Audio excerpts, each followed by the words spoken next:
ദൈവ തിരുനാമത്തിന് മഹത്വമുണ്ടാവട്ടെ. Bible reading പ്രോഗ്രാമിൽ സംബന്ധിക്കുന്ന ഏവർക്കും കർത്തൃനാമത്തിൽ സ്നേഹവന്ദനം. യോശുവയുടെ പുസ്തകം 4-ാം അധ്യായം നമ്മളിന്ന് വായിക്കുന്നു. 4-ാം അധ്യായത്തിൽ സ്മാരക ശിലകൾ സ്ഥാപിക്കാൻ യഹോവ കൽപ്പിക്കുന്നതാണ് നമ്മൾ വായിക്കുന്നത്.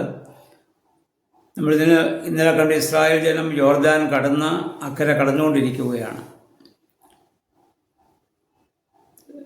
വാഗ്ദാന പേടകം വഹിക്കുന്ന പുരോഹിതന്മാരുടെ പാദസ്പർശനമുണ്ടായപ്പോൾ വെള്ളം കരകവിഞ്ഞൊഴുകിയതായ യോർദാൻ നദി അവിടെ നിശ്ചലമാകുന്നു. ഉണങ്ങിയ നിലമായിട്ട് മാറുന്നു. ജനമിങ്ങനെ അക്കരെ കടന്നുകൊണ്ടിരിക്കുന്നു. ഇവിടെ യഹോവയായ ദൈവം യോശുവയോട് പറഞ്ഞു, ജനത്തോട് പറയണം, ഇസ്രായേൽ ഗോത്രങ്ങളിലെ 12 ഗോത്രങ്ങളിൽ നിന്ന് 12 പേരെ നീ തിരഞ്ഞെടുക്കണം. അവർ ആ നദിയുടെ നടുവിൽ ചെന്ന് പുരോഹിതന്മാർ നിൽക്കുന്നതായ ആ നദിയുടെ നടുവിൽ ചെന്ന് 12 ശിലകൾ എടുത്തുകൊണ്ട് വരണം. അതിവിടെ സ്ഥാപിക്കണം. എന്തിനെന്ന് ചോദിച്ചാൽ, നിങ്ങളുടെ തലമുറകൾ അത് ചോദിക്കുമ്പോൾ ദൈവം യോർദാനെ ഉണങ്ങിയ നിലമാക്കി അത്ഭുതകരമായി വഴിനടത്തിയ കാര്യം അവർ മനസ്സിലാക്കുന്നതിന് വേണ്ടിയിട്ടാണ്. പിന്നെ നമ്മൾ വായിക്കുന്നു, യോശുവ അവിടെ ചെന്ന് പുരോഹിതന്മാർ നിന്ന സ്ഥലത്തും 12 കല്ലുകൾ സ്ഥാപിച്ചു. ബാക്കി ആ 12 കല്ലുകൾ 12 ഗോത്രപിതാക്കന്മാരുടെ സ്മരണയാണ്. അതിനുവേണ്ടി 12 കല്ലുകളുമായിട്ട് അവർ കരയിലേക്ക് കടന്നു വരികയാണ്. ഈ സ്ഥലത്തും ഇവിടെ നമ്മൾ കാണേണ്ട മറ്റൊരു കാര്യം, ഇതൊക്കെ സംഭവിക്കുന്നവരെയും പുരോഹിതന്മാർ വാഗ്ദാന പേടകവുമായി നദിയുടെ നടുവിൽ നിൽക്കുകയാണ്. വായിക്കുന്ന ഏകദേശം 40,000-ത്തിലധികം യോദ്ധാക്കൾ മാത്രമേ ഇവിടെ കൂട്ടത്തിലുണ്ടായിരുന്നു. ബാക്കി ലക്ഷക്കണക്കിന് ആളുകൾ, അവരൊക്കെയും ഈ നദി കടക്കുന്നിടം വരെയും മണിക്കൂറുകളോളം ആ പുരോഹിതന്മാർ അവിടെ തന്നെ നിൽക്കുകയാണ്. ഒരു പുരോഹിതൻ സഹിക്കേണ്ട ത്യാഗം, ജനത്തിനു വേണ്ടി സഹിക്കേണ്ട ആത്മീയ ത്യാഗം ഇത് നമ്മളെ പുതിയ നിയമത്തിൽ സൂചിപ്പിക്കുന്നുണ്ട്. ജനമെല്ലാം അക്കരെ കടന്നുവെന്ന് ഉറപ്പ് വരുന്നിടം വരെയും, അവരുടെ വാഗ്ദത്ത ദേശത്ത് കടന്നുവെന്ന് ഉറപ്പ് വരുന്നിടം വരെയും പുരോഹിതന്മാർ അവിടെ നിൽക്കുകയാണ്. പുതിയ നിയമത്തിൽ ക്രൈസ്തവ വിശ്വാസികൾ സ്വർഗീയ കനാൻ അവിടെ എത്തി എന്ന് ഉറപ്പാകുന്നിടം വരെയും പുരോഹിതൻ സഹിക്കേണ്ട ത്യാഗം ഈ സംഭവത്തിലൂടെ വെളിവാകുന്നുണ്ട്. ഈ ഭാരമേറിയ വാഗ്ദാന പേടകവും തോളിൽ വഹിച്ചുകൊണ്ട് ഭക്ഷണമില്ലാതെ മറ്റ് യാതൊരു ഇതുമില്ലാതെ ആ പുരോഹിതന്മാർ അവിടെ തന്നെ അങ്ങനെ നിൽക്കുകയാണ്. കാരണം ജനം മുഴുവൻ അക്കരെ കടക്കണം, അതാണ് അവരുടെ ലക്ഷ്യം. ഇതുപോലെ ആയിരിക്കുന്നതായ സമൂഹത്തെ, ജനത്തെ മുഴുവൻ ദൈവസന്നിധിയിൽ പുതിയ നിയമത്തിലെ സ്വർഗീയ കനാനിലെത്തുന്നിടം വരെയും അവർക്ക് വേണ്ടി ത്യാഗം സഹിക്കുവാൻ തയ്യാറാവുക എന്നുള്ളതാണ് ക്രൈസ്തവ പുരോഹിതന്മാരുടെ അഥവാ അതിന് നേതൃത്വം വഹിക്കുന്നവരുടെ കർത്തവ്യം എന്ന് പറയുന്നത്.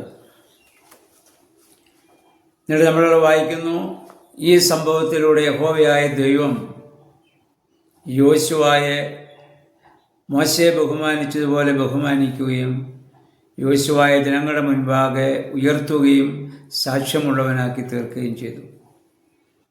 മോശയോട് എങ്ങനെ ദൈവം പ്രവർത്തിച്ചു, അങ്ങനെ തന്നെ യോശുവയുടെ കൂടെ ദൈവം അത്ഭുതങ്ങളെ ഇവിടെ പ്രവർത്തിക്കുന്നത് നമുക്ക് കാണാൻ സാധിക്കുന്നുണ്ട്. ഇന്ന് നമ്മൾ വായിക്കുന്നു, പുരോഹിതന്മാർ അതിനുശേഷം എല്ലാ ജനങ്ങളെല്ലാം കടന്നതിന് ശേഷം പുരോഹിതന്മാരും ഇക്കരെ കടന്നു. അപ്പോൾ യോർദാൻ പഴയ ആ അവസ്ഥയിലേക്ക് വന്നു. അത് കരകവിഞ്ഞൊഴുകാൻ തുടങ്ങി. എന്തൊരു അത്ഭുതകരമായ പ്രവർത്തനമാണ് ദൈവം ഇത് നടത്തിയെന്ന് ഓർക്കുന്നത്. യഹോവ പറയുന്നു, ഗിൽഗാലിൽ നിങ്ങൾ വന്ന് താമസമാക്കുന്ന ഗിൽഗാലിൽ ഈ 12 കല്ലുകൾ സ്ഥാപിക്കണം. നിങ്ങളുടെ തലമുറകൾ ഇനി ചോദിക്കുമ്പോൾ ദൈവം വഴിനടത്തിയ കാര്യം അവർക്ക് പറഞ്ഞു കൊടുക്കണം. അപ്പോൾ അവർ ദൈവത്തിൽ ആശ്രയിക്കുകയും ദൈവത്തിൻ്റെ അത്ഭുത പ്രവൃത്തികളെ അവർ മറക്കാതിരിക്കുകയും ചെയ്യുമെന്നുള്ളതാണ്. 78-ാം സങ്കീർത്തനം 5 മുതലുള്ള വാക്യങ്ങൾ നമ്മൾ വായിക്കുമ്പോൾ അവിടെ ഇപ്രകാരം രേഖപ്പെടുത്തിയിരിക്കുന്നു: യഹോവ ഇസ്രായേൽ ഒരു സാക്ഷ്യം സ്ഥാപിച്ചു, ഒരു നിയമത്തെ അവിടെ നിയമിച്ചു. യാക്കോബിൽ ഒരു നിയമത്തെ ദൈവം സ്ഥാപിച്ചു. എന്തിനാ? വരാനിരിക്കുന്ന തലമുറ ജനിക്കാനിരിക്കുന്ന മക്കളാണ്. അവർ ഭയമില്ലാതെ ജീവിക്കുന്നതിനും തങ്ങളുടെ ആശ്രയം യഹോവയിൽ വയ്ക്കുന്നതിനും. ദൈവത്തിൽ ആശ്രയം വയ്ക്കുമ്പോഴാണ് ഭയമില്ലാത്തൊരു ജീവിതം നയിക്കാൻ സാധിക്കുന്നത്. രണ്ടാമത്, തങ്ങളുടെ പിതാക്കന്മാരെ പോലെ സാഠ്യവും മത്സരവുമുള്ള ഒരു തലമുറയായി തീരാതിരിക്കേണ്ടതിന്. അവരുടെ പിതാക്കന്മാരൊക്കെ മരുഭൂമിയിൽ സാഠ്യവും മത്സരവുമുള്ള ഒരു തലമുറയായി തീർന്ന് മരുഭൂമിയിൽ പട്ടുപോയി. അങ്ങനെ സംഭവിക്കാതിരിക്കേണ്ടതിന് അവർ യഹോവയുടെ ആ മഹത്വപൂർണമായ പ്രവർത്തനങ്ങളെ എന്നും ഓർക്കുന്നതിന് വേണ്ടിയിട്ട്, അവരുടെ ആശ്രയം ദൈവത്തിൽ വയ്ക്കുന്നതിന് വേണ്ടിയിട്ട്, അവർ ചഞ്ചല ഹൃദയരും ദൈവത്തോട് അവിശ്വസ്തതയുള്ള ഒരു തലമുറയായി തീരാതിരിക്കേണ്ടതിന് അവരൊക്കെ അത് പറഞ്ഞു കൊടുക്കണം, പഠിപ്പിക്കണമെന്ന് 78-ാം സങ്കീർത്തനം നമ്മൾ വായിക്കുന്നു. ഇവിടെയും ആ കല്ലുകൾ സ്ഥാപിച്ച് അപ്രകാരം ചെയ്യുവാൻ യഹോവ കൽപ്പിക്കുന്നു. നമ്മുടെ നമ്മളൊക്കെ ദൈവവിശ്വാസികളായത് ആരും വേദപുസ്തകം ആദ്യം വായിച്ച് തുടങ്ങിയിട്ടല്ലല്ലോ. നമ്മുടെ മാതാപിതാക്കളുടെ ദൈവാനുഭവം അവർ നമ്മളോട് പങ്കുവച്ചിട്ടുണ്ട്. ആ ഒരു പരിശീലനം നമുക്ക് ശൈശവപ്രായത്തിലെ നമുക്ക് ലഭിച്ചിട്ടുണ്ട്. അതുകൊണ്ടാണ് ദൈവത്തെ അറിഞ്ഞ് ജീവിക്കുവാനും ആ വിശ്വാസത്തിൽ നിൽക്കാനും നമുക്ക് സാധിക്കുന്നത്. നമ്മുടെ തലമുറകൾക്കും അത് പകർന്നു നിൽക്കുവാൻ നമ്മൾ ബാധ്യസ്ഥരാണ്.